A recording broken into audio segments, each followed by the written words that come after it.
Let's make some tactile writing trays to practice our pre-writing strokes. We could also practice early writing, so like letters from our names, if that is something that we're on.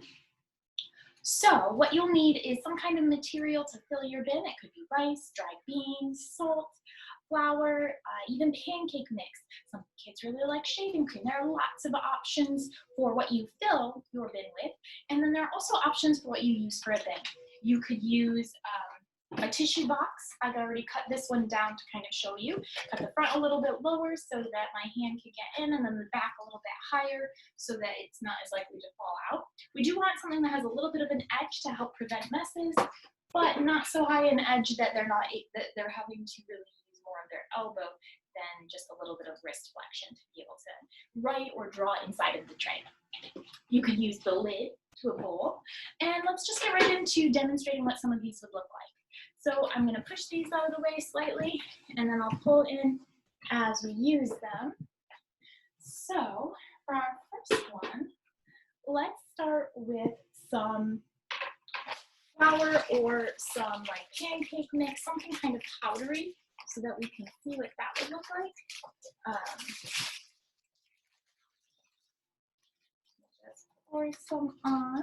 You do want to make sure that you're somewhere where it'll be easy to clean up. I wouldn't recommend doing this like on a carpet. Of course, that's up to you. Another great way to help contain the mess is if you have like a vinyl tablecloth. You can spread that out, and it really helps make cleanup a lot easier. If you have a fitted bed sheet that you can use handy for this, you can put the fitted bed sheet down flat on the floor, and then in each of those four corners where the elastic is kind of pulling it, put like a couple cans of soup or something, and it kind of creates almost like a boat shape to help keep the material inside of there. And it helps define the play space also. All right, so I've got my flour on this tray. Let's go ahead and spread out. This has got a very light feeling. Oh, also make sure that you've done a proprioceptive warm-up to give your hands some deep pressure. And now you can see we can do like lines. I could do crossing lines. I could spread it back out. I can draw a circle.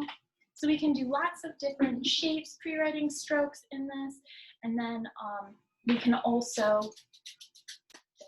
after we're done playing with these materials, we can also turn it into a tactile bin. It can be helpful for some kids if you have like a visual of what you're wanting them to copy or imitate. You could just give them visuals like this for them to try, but that's not as fun as, say, if you engage them and you draw one and then they draw one and you call it a game, say, match me, match mine. Can you make your shape look just like mine? Let's move to another kind. So another option is you could use like a glass dish from your kitchen. For this one, let's use some rice. And I'm going to dump actually most of the rice that I have here. So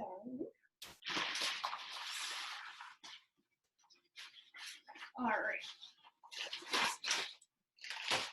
So for a rice bin, we can kind of shake out in the bottom. I was thinking maybe I could use this, but I'm worried it might be too high inclined, but the rice will just, or the contents will slide, or you won't be able to see it. That is kind of the case. So we can do like pre-writing strokes. It looks like I've got my rice a little too deep. The deeper rice or contents are great for the tactile bins because you can scoop in there more.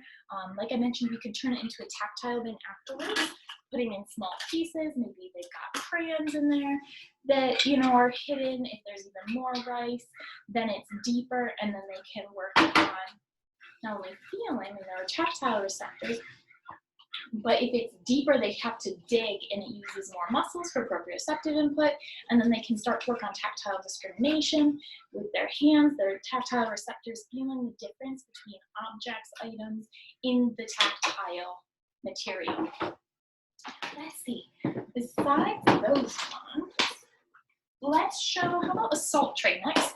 So I'm going to show, you can also use like a plastic container like this that has a lid, and that's a nice option if you have something like rice that you want to keep using over an extended period, or say dried beans. So my salt, let's open it.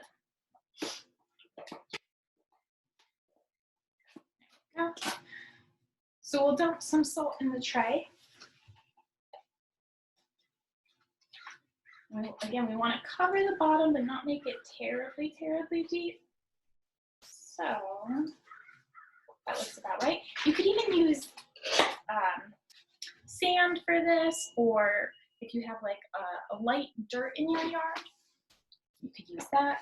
So again, we can draw like a line and then shake it to make it go away. We can draw diagonal lines if we're to that point.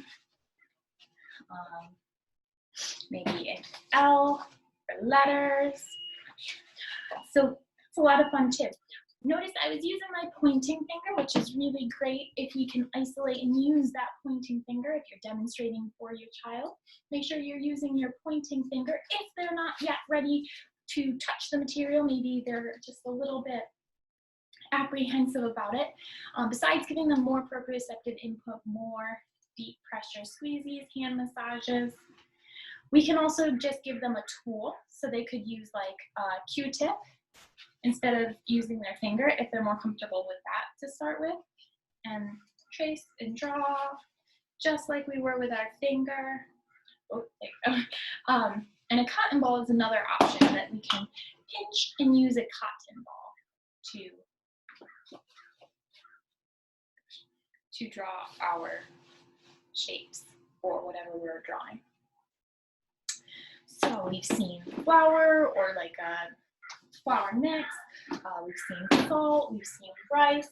Let's check out our shaving cream next. Oh, and I did already show you the Kleenex box that you could use similar to a tray of like this size.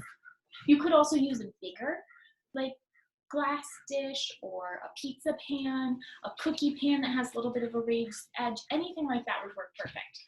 This is just a plastic tote lid. I am using a blue one because my shaving cream is white. So we'll shake our shaving cream up, which is really fun for the kids to do. Kids are great at helping shake our shaving cream. We'll pull off our cap. And we'll get some shaving cream.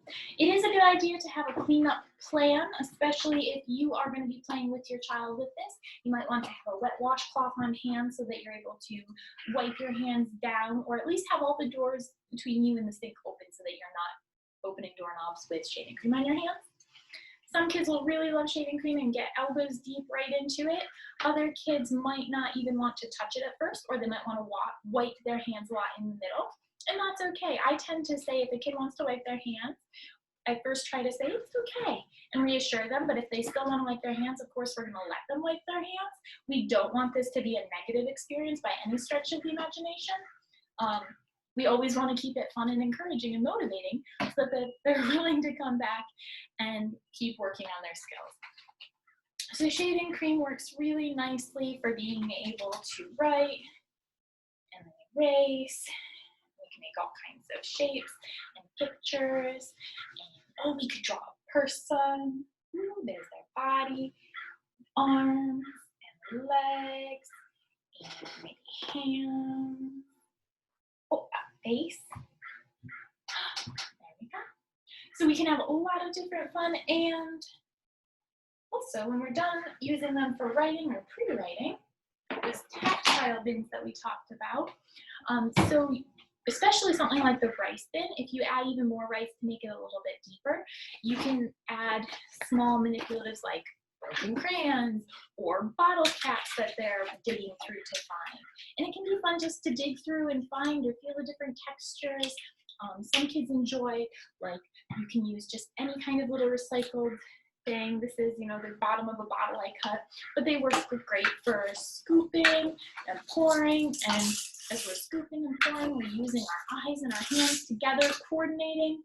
We can also use tools like a spoon could be in there, and of course you would want to supervise your child, make sure that they're not thinking this is something to eat, but we can use scoops, shovels for digging and scooping. We're practicing our visual motor skills.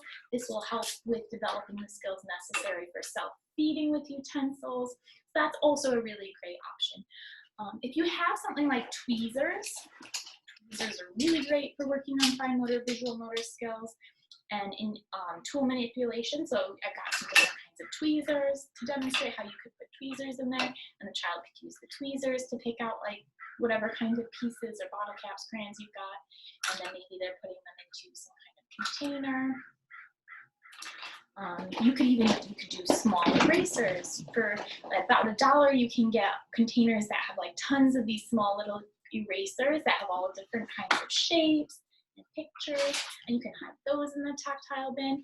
If you have a kiddo that loves tactile feelings, you might even want to make it a varied tactile bin. So you can mix rice with dried beans, or you could use like a bird seed, for example. Playing outside in the yard and having like a bird seed tactile bin might be a nice option for some folks if you have a yard. That way any like seeds that fall out, they're just seeds that are, you know, going to be eaten by birds. Or any of this tactile stuff, if you get flour in your yard, it just washes away when it rains. So I hope you guys have fun with this one. It works on some great skills that underlie so many other things that we do with our bodies and so many participations. I'm gonna go wash my hands, so have fun. Bye.